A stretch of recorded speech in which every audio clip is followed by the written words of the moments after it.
तू ही रे माझा मितवा या मालिकेच्या आजच्या भागामध्ये इथे आता ईश्वरी आणि रमाकांत काका दोघेजण देवघरामध्ये आलेले असतात.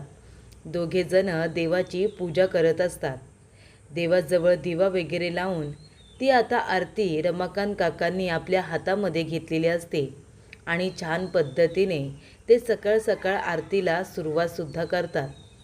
सगळेजण एक एक करून आरतीसाठी देवघरामध्ये जमलेले असतात आणि तेव्हा इथे आरती करत असताना सगळेजण छान त्यांची आरती ऐकतसुद्धा असतात. पण प्रेक्षकांनो, ज्या वेळेला इथे पूजा करून झाल्यानंतर आरती देण्याची वेळ येते ना, तेव्हा रमाकांत काका ती आरती आता घरातल्या सर्व लोकांना देत असतात. रमाकांत काकांनी स्वतःला देवासाठी आता जणू काही अर्पणच केलेलं असतं. म्हणजे देवपूजा करणं, लोकांची सेवा करणं हाच त्यांनी आता स्वतःसाठी निवडलेला मार्ग असतो. आणि त्यामुळे पूजा करून झाल्यानंतर सगळ्यात पहिली आरती ईश्वरीला दिली जाते, मग आजीला दिली जाते. तेव्हा आजी प्रसाद न घेता तिथूनच असे निघून जाणार असतात. पण पुन्हा त्या प्रसाद हातामध्ये घेतात, कारण तो देवाचा प्रसाद असतो. पण अंजली मात्र तसं करत नाही. अंजली आरती घेते आणि प्रसाद न घेता निघून जाते. त्यानंतर वल्लरीला आरती दिली जाते. वल्लरी म्हणत असते की देवाचा प्रसाद आहे म्हणून घेते, पण ईश्वरी आणि तुम्ही तुमचं जे काही चाललंय ना ते आता थांबवा.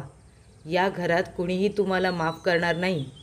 तेव्हा जेवढं लवकर शक्य होईल ना, तुमचा गाशा गुंडाळा आणि इथून निघून जा. आणि वल्लरीला तसाही रमाकांत घरामध्ये नकोच आहे आणि त्यामुळे इथे वल्लरीचं बोलणं मनावरती घेऊ नका असं मामा आता सांगत असतात. आणि तेव्हा मामा रमाकांतला खूप जास्त इज्जत देत असतात, कारण त्यांना माहिती असतं रमाकांत चुकीचा नाही आहे. तो जर चुकीचा असता तर अजून तो जिवंत नसता.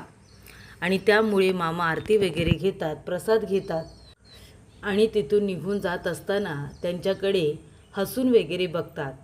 रमाकांत काकांना वाईट वाटायला नको, इथे कुणाच्याही वागण्यामुळे त्यांना डोळ्यात पाणी यायला नको अशी त्यांची इच्छा असते. त्यामुळे रमाकांत काकांना आनंदी ठेवण्याचं काम फक्त ईश्वरीचं नाही तर मामा स्वतःचं सुद्धा ते काम समजतात. तेव्हा इथे आता रमाकांत काका म्हणत असतात की ईश्वरी बेटा, अर्णव आरती वगैरे घेत नाही का, तो आरतीला येत नाही. ती म्हणत असते चला बाबा, आपण त्यांनासुद्धा आरती आणि प्रसाद देऊया. तेव्हा अर्णव खाली येणारच असतो. तेवढ्यात ईश्वरी म्हणते की सर आरती घ्या. तेव्हा अर्णव म्हणतो मी सिंदूर, मला आरती वगैरे आवडत नाही, माझा या गोष्टींवरती विश्वास नाही. यांना माहिती नसेल ना, सांग त्यांना. तेव्हा ईश्वरी म्हणते सर अहो, आरती घेतली तर कुठे बिघडलं. देवाची आरती घेण्यासाठी कुणी नाही म्हणत नाही. प्लीज सर, प्लीज आरती घ्या. तेव्हा अर्णव रागाच्या भरामध्ये आरती घेतो. त्यानंतर इथे रमाकांत काका त्याला प्रसाद द्यायला जातात. अर्णव प्रसादाला नाही म्हणत असतो. तेव्हा ईश्वरी म्हणते सर, किती वेळा सांगितले तुम्हाला, प्रसादाला नाही म्हणायचं नसतं. तेव्हा अर्णव थोडासा प्रसाद आपल्याच हाताने घेतो आणि सरळ बाहेर निघून जातो. तेव्हा इथे वल्लरी आपल्या रूममध्ये आलेली असते आणि ती म्हणत असते की रमाकांत राजशिर्के शेवटीला इथे आलाच, पण काहीही झालं ना तरीसुद्धा मी रमाकांतला या घरामध्ये राहू देणार नाही आहे. काही झालं तरीसुद्धा रमाकांतला मी या घरातून बाहेर काढणारच. तेव्हा इथे मामा म्हणतात वा, काय प्लॅनिंग सुरू केलेस ग तू. म्हणजे आता आधी ईश्वरीला घरातून बाहेर कसं काढायचं याचं प्लॅनिंग करत होतीस आणि आता रमाकांत भाऊजींना घरातून बाहेर कसं काढायचं याचं प्लॅनिंग करतेस का. अगं पण का, हे घर राजशिर्केंचं आहे, तुला माहिती नाही का. तेव्हा वल्लरी म्हणते हो मला माहिती आहे ना, हे घर राजशिर्केंचं आहे, पण या घरामध्ये रमाकांतला बघून कुठल्या राजशिर्केला आनंद झालाय सांगा ना तुम्ही मला. इथे अर्णव त्यांच्या तोंडाकडे बघतोय. त्यालासुद्धा रमाकांत इथे आलेलं आवडलेलं नाही आहे. अंजलीसुद्धा त्यांच्या तोंडाकडे बघत नाही आहे, तिलासुद्धा आवडलेलं नाही आहे. मग आता बोला ना, कुठल्या राजशिर्केंना आवडले रमाकांत इथे आलेलं. तुम्ही उगाच आहे ना त्या रमाकांतची आणि त्या ईश्वरीची बाजू घेऊ नका. तेव्हा इथे आता मामा म्हणत असतात तो त्यांच्या घरातला प्रश्न आहे वल्लरी, हे घर आपलं नाही आहे, राजशिर्केंचं आहे. त्यामुळे त्या अधिकाराने रमाकांत भाऊजी या घरामध्ये राहू शकतात, कारण हे जे काही वैभव आहे ना त्यांच्या मुलाचं आहे. तेव्हा तू मध्ये पडू नकोस वल्लरी, असं मामा सांगत असतात. त्यानंतर इथे आता ईश्वरी बाबांसाठी पाणी घेऊन आलेली असते आणि त्यांची पिशवीसुद्धा घेऊन आलेली असते. तेव्हा रमाकांत काका म्हणतात की ईश्वरी बाळा, मला तुझ्याशी थोडं ना बोलायचं होतं. ईश्वरी म्हणते, बोला ना बाबा, काय बोलायचं आहे, प्लीज बोला. तेव्हा इथे रमाकांत काका म्हणतात की ईश्वरी बाळा, मी काय म्हणतो, तू मला इथे घेऊन आलीस, सगळ्यांना मी भेटलो, मला खरंच खूप छान वाटलं. पण आता मी इथे राहणार नाही या, आता मला जाऊ दे. उद्या सकाळी पहाटेच मी हे घर सोडून निघून जाईन. तेव्हा ईश्वरी म्हणते, नाही आहे बाबा, नाही, तुम्ही लगेच कुठेही जायचं नाही आहे. मला तुमची गरज आहे. या लोकांना आता तुमची बाजू पटवून देण्यासाठी मला तुमच्या मदतीसुद्धा गरज आहे. त्यामुळे तुम्ही कुठेही जायचं नाही बाबा. ते म्हणतात, नको बाळा, हट्ट करू नको, इथे कुणालाही आवडलेलं नाही आहे मी आलेलं. आणि त्यानंतर इथे रमाकांत काकांना ठसका जातो. तेव्हा ईश्वरी जाते, त्यांना पाणी वगैरे देते आणि त्यानंतर बाबा म्हणतात की त्या माझ्या झोळीमध्ये, माझ्या त्या पिशवीमध्ये गोळी आहे, ते गोळी जरा देतेस का. तेव्हा ईश्वरी गोळी आणायला जाते आणि त्यानंतर ती गोळी देते सुद्धा. आणि मग काय होतं, त्या आता झोळीमध्ये ईश्वरीला काही खेळणी दिसतात, काही फोटोज दिसतात. तेव्हा ईश्वरीला कळतं, रमाकांत काका जरीसुद्धा 20 वर्ष आपल्या कुटुंबासोबत नव्हते, पण तरीसुद्धा 20 वर्ष त्यांनी आपल्या कुटुंबाच्या आठवणी जपून ठेवलेल्या आहेत. तेव्हा इथे अर्णव म्हणालेला असतो की 8 वर्षांचा होतो मी, तेव्हा आमचे बाबा आम्हाला सोडून निघून गेले. तेव्हा ही खेळणी आहेत ना सगळी या बॉक्समध्ये भरून ठेवली आणि तो बॉक्स मी कपाटामध्ये ठेवून दिला. कारण का, तर ह्या आठवणी जपून ठेवलेल्या नाही आहेत, तर त्या माणसाबद्दलचा राग मी माझ्या मनामध्ये जपून ठेवलेला आहे. तेव्हा इथे गोळी घेतल्यानंतर आता इथे ईश्वरीला आवाज देतच रमाकांत काका बाहेर जातात. तेव्हा इथे ईश्वरी म्हणत असते, सर चला ना माझ्याबरोबर. तेव्हा अर्णव म्हणतो, मी सिंदूर, मी कुठेही येणार नाही आहे आणि बास कर तू आता, मला तुझ्याशी काही बोलायचं सुद्धा नाही आहे. आणि त्या माणसाकडे घेऊन जात असशील ना तर मी अजिबातच येणार नाही. तेव्हा ईश्वरी म्हणते, सर प्लीज प्लीज हट्ट करू नका, चला माझ्याबरोबर. तेव्हा इथे रमाकांत काका म्हणतात, ईश्वरी बाळा. तेवढ्यातच अर्णव आणि ईश्वरी दोघेजणं खाली आलेले असतात. तेव्हा ईश्वरी म्हणत असते, सर अहो असं काय करताय, ते बाबा आहेत ना तुमचे, एकदा त्यांच्याशी नीट बोला तरी ना.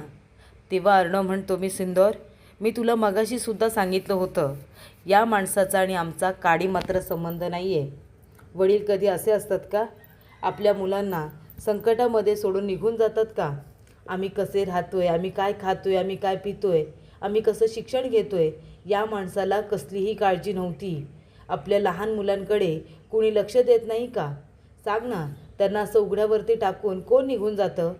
पण मला माहिती आहे ना, या माणसाच्या हृदयात मनच नाही आहे आणि म्हणून तर ना हा दगडाच्या काळजाचा माणूस आम्हाला सोडून सरळ निघून गेला. त्याच्याबद्दल आम्हाला काय मायादया वाटणार आहे. तेव्हा ईश्वरी म्हणते, सर त्यांना का बोलताय तुम्ही असं, दगडाचं काळीज, ते तुमचे वडील आहेत, जरा सांभाळून बोला. तेव्हा अर्णव म्हणतो, हो मग ही गोष्ट त्यांनी का लक्षात ठेवली नाही की ते आमचे वडील आहेत म्हणून. तेव्हा का आम्हाला सरळ सोडून निघून गेले, तेव्हा का आमचा विचार केला नाही. मला आणि माझ्या ताईला कसली गरज पडेल असं का त्यांना वाटलं नाही तेव्हा. म्हणून हा माणूस दगडाच्या काळजाचा असं मी म्हणालो, त्याच्यामध्ये चुकीचं काही आहे असं मला नाही वाटत. तेव्हा ईश्वरी म्हणते, थांबा, तुम्हाला काय वाटतं की तो माणूस तुमच्यापासून दूर राहिला म्हणून त्यांनी तुमची काळजीच केली नाही असं वाटतं तुम्हाला. तो म्हणतो, हो मला तसंच वाटतं. आता आमच्याकडे पैसा आहे, अडका आहे, हे त्याला समजलं आहे ना की आमच्याकडे खूप संपत्ती आहे, म्हणून हा माणूस आला असेल, बाकी काही नाही.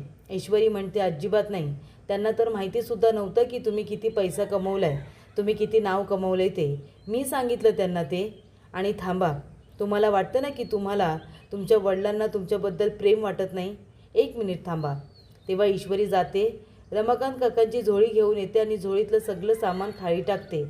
तेव्हा इथे झोळीमध्ये जे सामान असतं ना ते इथे अंजलीच्या आणि अर्णवच्या लहानपणीच्या सगळ्या वस्तू असतात, सगळ्या खेळणी असतात. तेव्हा अंजलीला ते सगळं बघितल्यानंतर खूपच जास्त भरून येतं. तेव्हा इथे ईश्वरी म्हणत असते, बघा ना सर, बघा या झोळीमध्ये आहे ना बाकीचं काहीच नाही आहे. तुम्ही ज्या संपत्तीबद्दल बोलताय त्याबद्दल त्यांना कधी रसही नसेल. रमाकांत काका म्हणतात, अगदी बरोबर. 20 वर्ष मी घरातून बाहेर होतो, पण मला संपत्ती कमवता आली नाही आणि ती मी कमवलीसुद्धा नाही. असं नाही की मला ती कमवता आली नसती, पण तरीसुद्धा संपत्तीमध्ये मला रसच नव्हता. आणि म्हणून मी पैसा न कमवता माझ्याबरोबर जी माझी मुलांची आठवण होती ना, तीच माझ्यासाठी अनमोल संपत्ती होती आणि ती जीवापेक्षाही जास्त मी माझ्याजवळ जपून ठेवली होती. तेव्हा अंजली त्या वस्तू हातामध्ये घेते. रमाकांत काका म्हणतात की हे माझ्या अंजलीचं लहानपणीचं फ्रॉक आहे आणि ह्या माझ्या अर्णवच्या काही लहानपणीच्या आठवणी. तेव्हा इथे अंजली म्हणत असते, चिंटू हे बघ, चिंटू नावाची आता कॅप असते, त्यांचा फॅमिली फोटोसुद्धा असतो आणि त्याच्यामध्ये सगळेजण असतात. अशा पद्धतीचा फॅमिली फोटो अंजली आता आपल्या हातामध्ये घेते. तेव्हा वल्लरीलासुद्धा आपल्या वागण्याची लाज वाटत असते. तेव्हा प्रेक्षकांनो, रमाकांत काका म्हणतात की या माझ्या मुलांच्या ज्या आठवणी आहेत ना, त्याच माझ्यासाठी संपत्ती आहे. बाकी मी पैसा अडका कमवण्याच्या मार्गाला नाही गेलो, या आठवणी फक्त जपून ठेवण्याचा प्रयत्न केला. तेव्हा अंजली रडत असते. तिला आश्चर्य वाटत असतं की आमच्या लहानपणीच्या ह्या वस्तू गेली 20 वर्ष आमच्या वडिलांनी जपून ठेवलेल्या आहेत आणि त्या गोष्टीचं तिला आश्चर्यसुद्धा वाटत असतं. तेव्हा इथे अर्णव चिंटूची कॅप आपल्या हातामध्ये घेतो आणि सरळ ती फेकून आता तिथून निघून जातो. तेव्हा रमाकांत काका त्या सगळ्या लहानपणीच्या वस्तू आपल्या झोळीमध्ये पुन्हा जपून ठेवतात आणि त्यांना आता खूपच रडायला येत असतं आणि इथे अंजलीसुद्धा खूप जास्त रडत असते.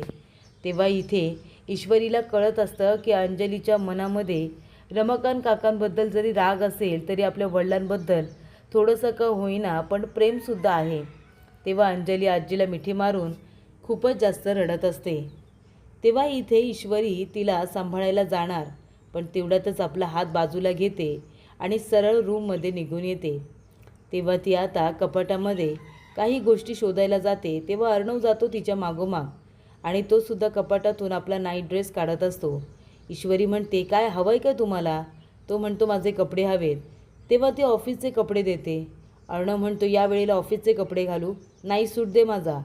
तेव्हा ईश्वरी आता नाईट सूट देते आणि हलोच म्हणत असते की काय मग एवढं ओरडायचं काय त्याच्यामध्ये, एवढं काही चिडायचं, काय हवं आहे ते हळू आवाजातसुद्धा माणूस मागू शकतो ना. त्यानंतर ईश्वरी आपल्या डोळ्यातला ड्रॉप घेते आणि आता जाऊन आपल्या जागेवरती बसलेली असते आणि ड्रॉप उघडण्याचा प्रयत्न करत असते. तेव्हा तिला एका हाताने काही जमत नसतं. अर्णव म्हणतो की दे माझ्याकडे, मी करून देतो. ईश्वरी म्हणते, काही गरज नाही आहे, कळलं ना, माझं काम मी स्वतः करेन. ते काय म्हणतात तुमच्या इंग्लिशमध्ये, इंडिपेंडेंट. मी इंडिपेंडेंट आहे, कळलं ना. तेव्हा अर्णव म्हणतो, हो आहेच इंडिपेंडेंट. तेव्हा ईश्वरी म्हणते, आधी मदत करायची आणि मग बोलून दाखवायचं, मी होतो म्हणून केलं, मी हे केलं, मी ते केलं. काही गरज नाही आहे तुमच्या मदतीची, मी स्वतः इंडिपेंडेंट आहे, मी माझी मदत स्वतःच करेन. आणि तेव्हा ती ड्रॉप घेऊन आता स्वतःच्याच डोळ्यामध्ये टाकण्याचा प्रयत्न करत असते. तेव्हा ईश्वरीला स्वतःच्या डोळ्यामध्ये ड्रॉप टाकताना जमत नसतं, कारण तिला आता स्वतःच कसा ड्रॉप टाकणार ना, तिला ते जमत नसल्यामुळे ती आता म्हणते की काय करू. आणि आता भडकूचंदला सांगितलं तर ते म्हणेल की मी तुझी मदत करतो पण नंतरला बोलून दाखवेल. तरीसुद्धा इथे अर्णवला ते बघवत नाही. तो ईश्वरीच्या हातातून ड्रॉप घेतो. ईश्वरी म्हणते, काय आहे? अर्णव म्हणतो, झोप, मी टाकतो ना ड्रॉप. ईश्वरी म्हणते, तेच, मी झोपल्यानंतर ड्रॉप कसा टाकू? तुम्ही ड्रॉप टाका पण नंतर बोलून दाखवू नका. तेव्हा अर्णव म्हणतो, बरं बरं ठीक आहे. अर्णव स्वतःच तिच्या डोळ्यांमध्ये ड्रॉप टाकतो आणि तिच्याकडेच बघत राहतो. तेव्हा इथे ईश्वरीला कळत असतं की अर्णवच्या मनामध्ये सुद्धा तिच्याबद्दल खूप जास्त प्रेम आहे आणि अर्णवला तर माहितीच आहे की ईश्वरीच्या मनामध्ये किती प्रेम आहे ते. पण दोघेही एकमेकांना काही बोलून दाखवत नाही, फक्त एकमेकांची काळजी घेतात आणि एकमेकांवरती जीवापाड प्रेम करतात. त्यानंतर इथे मामा आलेले असतात. मामा म्हणतात की येऊ का आतमध्ये? तेव्हा इथे राकेश म्हणतो, अहो मामा या ना, विचारायचं काय त्यात, या. तेव्हा मामा म्हणतात की जावई बापू, मी इथे तुमचं अभिनंदन करायला आलो आहे, अभिनंदन. तेव्हा इथे अंजली म्हणते, हो का मामा, का रे? तेव्हा मामा म्हणतात, अगं बेंगलोरचं आपलं डील होतं ना, ते जावई बापूंनी खूप छान पद्धतीने क्रॅक केलं आहे, ते डील आपल्याला मिळाले आणि म्हणून मी इथे त्यांचं अभिनंदन करायला आलो आहे, कारण त्या क्लायंटचा फोन आला होता. जावई बापूंनी केलेलं प्रेझेंटेशन आणि संपूर्ण तयारी त्या लोकांना खूप आवडली आणि ज्या पद्धतीने त्यांनी जाऊन इथे सह्या वगैरे अगदी व्यवस्थित केल्या, त्यामुळे ऑडिटसुद्धा छान पद्धतीने झालं नाही का. तेव्हा इथे अंजली म्हणते, अरे वा, कॉंग्रॅच्युलेशन्स, तुमचं इतकं कौतुक करताय सगळेजणं, मला ऐकून खरंच खूप छान वाटलं. तेव्हा इथे मामा म्हणतात, हो तर छान तर वाटायलाच हवं ना, जावई बापूंनी कामगिरीच तशी केली आहे. तेव्हा राकेश म्हणत असतो, खरं सांगू का मामा, म्हणजे अर्णव साहेबांनी माझ्यावरती एवढी मोठी जबाबदारी टाकली आहे, त्यामुळे मला त्या जबाबदारीचं, त्या संधीचं सोनं करायचं होतं आणि म्हणून मी माझा 100% देण्याचा प्रयत्न केला. त्यामुळे इथे आता मामा म्हणतात की तुमचा वर्कलोडसुद्धा खूपच जास्त आता वाढणार आहे, खूप जास्त मेहनत करावी लागणार आहे तुम्हाला. तेव्हा राकेश म्हणतो, हो तर इतका वर्कलोड आहे आता की मला एका असिस्टंटची गरज आहे, खरंच सांगतो, माझा लोड सांभाळण्यासाठी. तेव्हा इथे मामा म्हणतात, हो तर तुम्हाला असिस्टंट हवा आहे ना, तुम्ही फक्त अर्णवजवळ बोला, अर्णव तुमच्या सगळ्या इच्छा पूर्ण करतो की नाही बघाच तुम्ही. तेव्हा इथे राकेश म्हणतो, हो नाही, मी अर्णव सरांजवळ बोलणारच आहे, त्यांना असिस्टंटबद्दल सांगणारच आहे, तेवढीच मला कामामध्ये मदत होईल ना. तेव्हा मामा म्हणतात, अगदी बरोबर. तेव्हा मामा म्हणतात, बरं चला, अभिनंदन करायला आलो होतो, ते क्लायंट लोकंसुद्धा खूप कौतुक करत होते तुमचं, त्यामुळे मलासुद्धा हे ऐकून खूप छान वाटलं, येतो मी, सगळ्यांना आनंदाची बातमी देतो. तेव्हा इथे आता लगेच अंजली म्हणत असते, खरंच तुमचं एवढं कौतुक ऐकून माझं मन किती भरलं तुम्हाला काय सांगू, मला खरंच खूप छान वाटतंय. तुम्ही असेच जोमाने कामात करत जा, खूप मेहनत करा तुम्ही, एक दिवस तुम्ही खूप जास्त मोठे व्हाल आणि त्याचीच तर मी वाट बघते ना. आले, मी देवासमोर साखर ठेवून आले. तेव्हा राकेश म्हणतो, अगं माझे बिनडोक बायको, तुला कळत कसं नाही आहे, अगं मला गोड नको आहे, तर मला गोड फक्त मुली हव्यात, मुली. आणि त्यानंतर इथे वल्लरी आलेली असते धुमाळला भेटायला. धुमाळ म्हणतो, आता काय. वल्लरी म्हणते, काही नाही, तो रमाकांत राजशिर्के परत आलाय. रमाकांत राजशिर्के आणि सुप्रिया यांच्या हार्ड कॉपीज मला हव्या आहेत, ते सुद्धा आत्ताच्या आत्ता. धुमाळ म्हणतो, नाही मी नाही देणार. वल्लरी आता पिस्तूल काढते आणि त्या माणसाच्या डोक्याला लावते आणि म्हणते, चल आता मला ओरिजिनल इथे ज्या काही आता डॉक्युमेंट्स आहेत, जे काही निगेटिव्ज आहेत, फोटोज आहेत, ते सगळेच्या सगळे मला द्यायचे, हार्ड कॉपीज मला द्यायच्या. तुझ्याकडे जर ठेवल्यास ना तर तुझं काही खरं नाही आहे. तेव्हा वल्लरी म्हणते, अरे वा वल्लरी, बंदुकीच्या धाकाने आता जे तुला हवं ते तू मिळवलंस, पण आता मला त्या रमाकांतला सुद्धा संपवायचं आहे, घरातून त्याला हाकलून द्यायचं आहे. ईश्वरी म्हणत असते की बाबा तुम्ही कुठेही जायचं नाही आहे, फक्त तुम्हाला थोडीशी माझी नाटकामध्ये मदत करायची आहे. तेव्हा इथे आता काका जोरात ओरडतात, आई ग, काय डोकं दुखतंय माझं, खूप डोकं दुखतंय. तेव्हा अंजली, अर्णव सगळेजण तिथे जमा झालेले असतात. अर्णव म्हणतो, काय होतंय सांगा ना, काय झाले तुम्हाला, मिस इंदौर, काय होतंय त्यांना. तेव्हा ईश्वरी आता बघत असते की अर्णवला इथे आता रमाकांत काकांची काळजी आहे का, तर अर्णवला आपल्या वडिलांची काळजी खूप आहे, हे त्यांच्या नाटकावरून आता ईश्वरी आणि रमाकांत काका यांना कळलेलं असतं.